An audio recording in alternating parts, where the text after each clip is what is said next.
and strategic view of the challenges of migration and undermines international cooperation, rather than taking an opportunity for the UK to show leadership, as we did in 1951. There are too many problems for one speech in this bill, and the Right Reverend Prelates, the Bishop of Durham and Bishop of Gloucester, will speak to other issues. But I hope the government will listen to the speeches today pointing out some of the issues, including the eloquent and detailed speech by the Noble Lord Coker. The existing global conventions and agreements need updating in response to the crises we face today.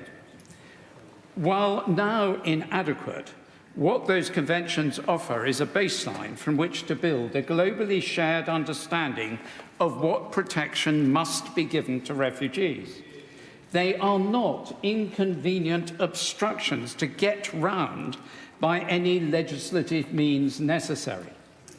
Legal compatibility is a question for the learned lawyers among your lordships, but it does not require a lawyer to see that what is suggested is a dramatic departure from what was ever envisaged in international law since 1951. Even if this bill succeeded in temporarily stopping the boats, and I don't think it will, it won't stop conflict or climate migration.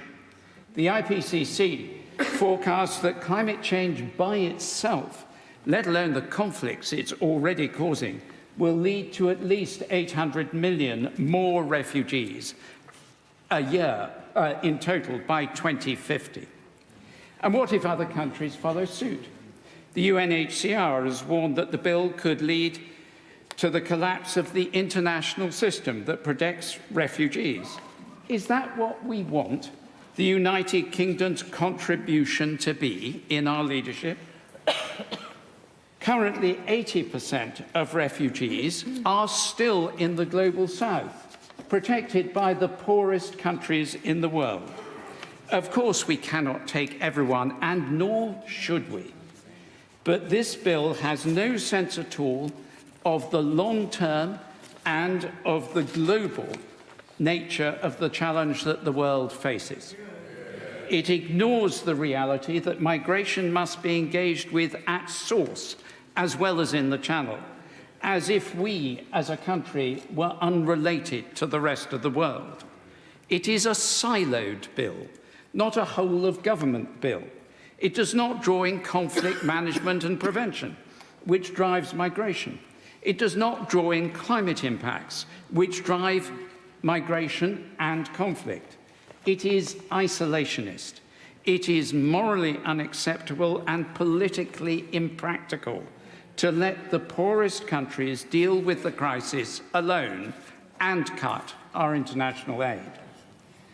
Nor is there any measure in this bill for engaging with the criminal gangs of traffickers directly and offensively, rather than trusting simply to what appears to be the unpredictability of market forces, as if traffickers were rationally trained economic actors and not appalling criminals.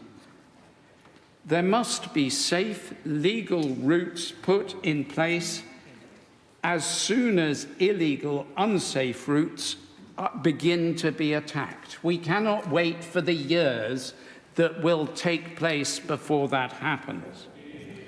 My Lords, this bill is an attempt at a short-term fix.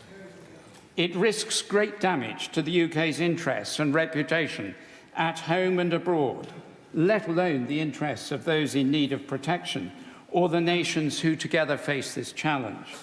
Our interests as a nation are closely linked to our reputation for justice and the rule of law, and to our measured language, calm decision, and careful legislation. None of those are seen here. Long-term, globally coordinated solutions must be part of the way forward. This nation should lead internationally, not stand apart.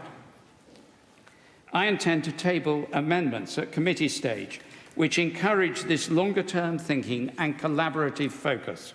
including a plan for combating traffickers and working with international partners to look at updating the 1951 Convention. Nevertheless, I hope that this House will not support Lord Paddick's excellent, sympathetic, and carefully put amendment.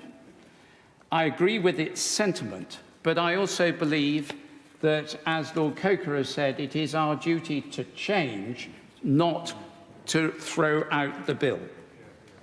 And finally, as one might expect from these benches, in the New Testament, in Matthew chapter 25, Jesus calls us to welcome the stranger. That call has been part of the history and culture in this country for centuries and was part of the drive for the Modern Slavery Act. I urge the government to reconsider much of the bill, which fails to live up to our history, our moral responsibility, and our political and international interests. Yeah.